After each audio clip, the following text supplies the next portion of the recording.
சிவாய நம. திருச்சிற்றம்பலம். சைவத்திற்கு மேல் சமயமில்லை, உள்ளதை சிறக்கும் அல்லது தோன்றாது. சிம்மராசி சனி வக்ரபலன் 2026 நிகழும் மங்களகரமான தமிழ் மாதங்களில் ஆடி மாதம் 10ஆம் நாள் சனி பகவான் மீன ராசியில் இருந்து கொண்டு வக்ரகதியில் சஞ்சரிக்க போகிறார். அதாவது பார்த்தீங்கன்னா கார்த்திகை மாதம் 24ஆம் தேதி வரை, ஆடி மாதம் 10ஆம் தேதியிலிருந்து கார்த்திகை மாதம் 24ஆம் தேதி வரை மீன ராசியில் சனி பகவான் இருந்து கொண்டு வக்ரகதியில் சஞ்சரிக்க போகிறார்.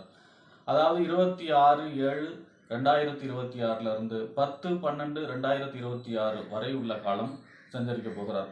இதனால சிம்மராசிக்காரர்களுக்கு ஏற்படக்கூடிய நற்பலன்கள் என்ன, தீய பலன்கள் என்ன, செய்யக்கூடிய வழிபாடுகள் என்ன, பரிகாரங்கள் என்ன, யோகங்கள் என்ன என்பதை பற்றி இந்த காணொலியிலே பார்ப்போம். இது போன்ற தொடர்ந்து ஜோதிட தகவல்களை பெறவும் தமிழ் மாத ராசி பலன்களை தெரிந்து கொள்ளவும் நமது சேனல் அஸ்ட்ரோ சின்னதுரை சப்ஸ்கிரைப் செய்து கொள்ளுங்கள், லைக் பண்ணுங்க, நண்பர்களுக்கு ஷேர் பண்ணுங்க.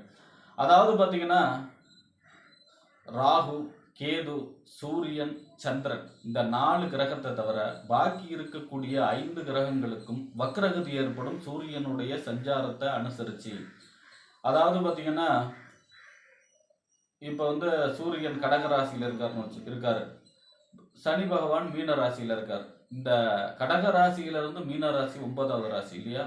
இந்த 9வது ராசியில் வக்ரகதி ஆரம்பிச்சா 9, 8, 7, 6 5வது ராசி வரும்பொழுது வக்ர நிவர்த்தி ஆகிடும். அப்போ அந்த ஒரு கிரகத்துக்கும் ஒரு மாதிரி வக்ரம் ஏற்படும். பொதுவாக பார்த்தீங்கன்னா வக்கரம் உச்ச வக்கரம் நீச்ச பலனை செய்யும், நீச்ச வக்கரம் உச்ச பலனை செய்யும். ஒரு கிரகம் உச்சமாகி வக்கரமானால் அந்த பலன், அந்த உச்ச பலன் அங்கே நடக்காது, நீச்ச பலன் தான் நடக்கும்.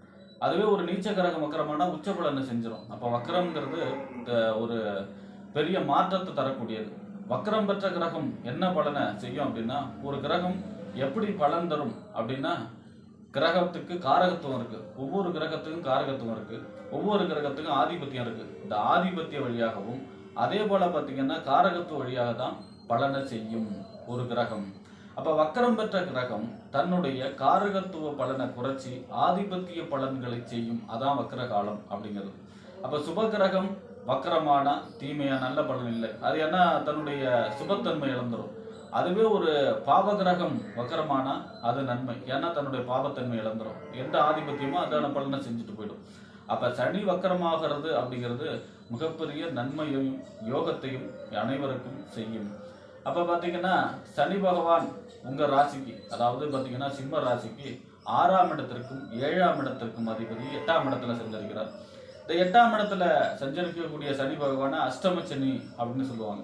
அதாவது ஒருவருக்கு இருக்கிறதுலே டஃப்பான காலம் அஷ்டம சனி காலம், 7வது சனியில் ஜென்ம சனி காலம் இதுதான். அப்போ பார்த்தீங்கன்னா உங்கள் ராசிக்கு அஷ்டம சனி நடக்குது. அகப்பட்டவனுக்கு அஷ்டம சனி, ஆஹா தெரியாமல் போய் மாட்டிக்கிட்டோம் அப்படின்னு சொல்கிறாங்க இல்லையா?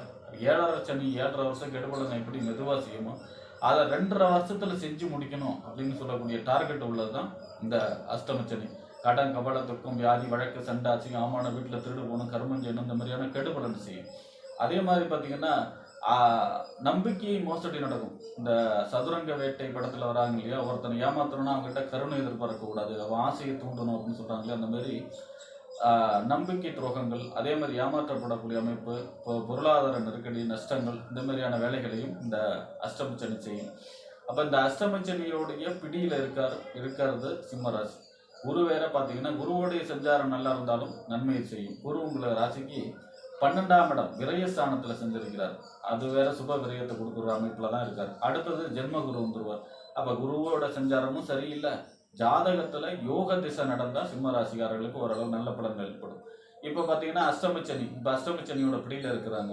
இந்த வக்கர காலம்ங்கிறது ஒரு பொற்காலம் சிம்ம ராசியை பொறுத்த வரைக்கும். ஏன் அப்படின்னா வக்கர காலத்துல அஷ்டமச்சனியோட பாதிப்பு நடக்காது.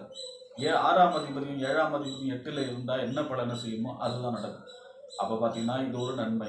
10வது குரு வேற பார்க்குறாரு. அதனால பார்த்தீங்கன்னா உங்களுக்கு அஷ்டமச்சனியோடைய பாதிப்பு குறையக்கூடிய காலம் தான் இந்த சனி வக்கர காலம். ஆடி மாதம் 10ஆம் தேதியிலிருந்து கார்த்திகை மாதம் 24ஆம் தேதி வரை உள்ள காலம். இது ஒரு சிறப்பான காலம். 26/7/2026 இருந்து உங்களுக்கு 10/12/2026 வரை உள்ள காலம் அஷ்டமச்சனி உடைய பாதிப்பு நடைபெறாத காலம். அதாவது பார்த்தீங்கன்னா இதான் இயற்கை விதி. ஒரு 2.5 வருஷம் அஷ்டமச்சனி முடிச்சா 2.5 வருஷமே கெடுபலனை செய்யணும் அப்படிங்கிற அவசியம் கிடையாது இல்லையா? இடையில அப்பப்போ கேப் விடுவாங்க, நல்ல நேரம் விடும். அப்போ அந்த மாதிரியான கேப் போடக்கூடிய நேரம் தான் இந்த டைம். இந்த நேரத்தில் புது முயற்சிகள் செய்யலாம், எந்த ஒரு காரியங்களையும் தொடங்கலாம். அடுத்ததாக பார்த்தீங்கன்னா, இந்த அஷ்டமச்சனியோடைய பாதிப்பு, வேகம், வீரியம் குறைஞ்சி சஞ்சரிக்கக்கூடிய காலம். 6ஆம் இடத்ததிபதி 8ல் சஞ்சரிப்பது இன்னொரு நன்மை. விபரீத ராஜயோகம் 6, 8, 12 இதெல்லாம் மறைவு ஸ்தானம். கெட்டவன் கெட்டிடில் கிட்டிடும் ராஜயோகம். ஒரு மறைவு ஸ்தானாதிபதி மற்றொரு மறைவு ஸ்தானத்தில் இருந்தால் அதுக்கு விபரீத ராஜயோகம், கெட்டவன் கெட்டிடில் கிட்டிடும் ராஜயோகம் அப்படிங்கிற அமைப்பில் அதுவும் யோகத்தை செய்யும். எதிர்பாராத நன்மை, எதிர்பாராத அதிர்ஷ்டம்.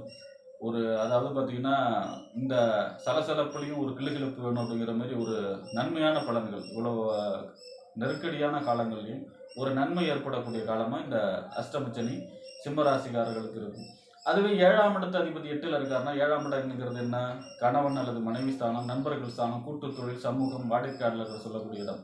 இந்த 7ஆம் இடத்து அதிபதி 8ல் இருக்கும் பொழுது வாழ்க்கை துணையிடம் வாக்குவாதத்தை தவிர்க்க வேண்டும். வாழ்க்கை துணை சம்பந்தமான பிரச்சனைகள் ஏற்படும். நண்பர்களுடன் வாக்குவாதம், பிரச்சனைகள் ஏற்படும். கூட்டு தொழிலில் பார்ட்னரை நம்பக்கூடாது. பொதுவாகவே அஷ்டமச்சனியில் கூட்டு தொழிலில் பார்ட்னரை நம்பக்கூடாது. அதுவும் இந்த காலத்தில் கண்டிப்பாக பார்ட்னர் நம்பக்கூடாது கூட்டு தொழிலில். அதே மாதிரி பார்த்தீங்கன்னா, வாடிக்கையாளர்கள்ட்ட கவனமாக இருக்க வேண்டும். அப்போ இந்த 6ஆம் அதிபதி 7ஆம் அதிபதிங்கிறதுல 6ஆம் அதிபதி 8ல் மறைகிறது விபரீத ராஜயோகமும், 7ஆம் அதிபதி 8ல் மறைகிறது வாழ்க்கை துணையிடமும் நண்பர்களிடமும் தன்னுடைய தொழில் கூட்டாளியிடம் கவனமாக இருக்கக்கூடிய காலமாகத்தான் இருக்கும். அப்போ பார்த்தீங்கன்னா, இந்த அஷ்டம சனி உடைய பாதிப்பு குறைந்து கொஞ்சம் நல்ல காலம் பிறக்கக்கூடிய காலம்தான் இந்த சனி வக்கர காலம் சிம்ம ராசியை பொறுத்த வரைக்கும். ஆக இந்த டைமை சரியாக பயன்படுத்தி சிம்ம ராசிக்காரர்கள் புதிய முயற்சிகளையும் புதிய வழிகளையும் தேடிக்கொண்டு அடுத்து வரக்கூடிய அஷ்டமச்சனியெல்லாம் தாங்க அளவுக்கு சக்தியை சேகரிக்கக்கூடிய காலம்தான் இந்த சனி வக்கர காலம். ஆக இந்த சனி வக்கர காலங்கிறது சிம்மராசியை பொறுத்த வரைக்கும் அஷ்டமச்சனியுடைய பாதிப்பிலிருந்து விடுதலை பெற்று ஒரு பெருமூச்சு நிம்மதி அடையக்கூடிய காலமாக இருக்கும் என்று கூறி விடைபெறுகிறேன். நன்றி, வணக்கம்.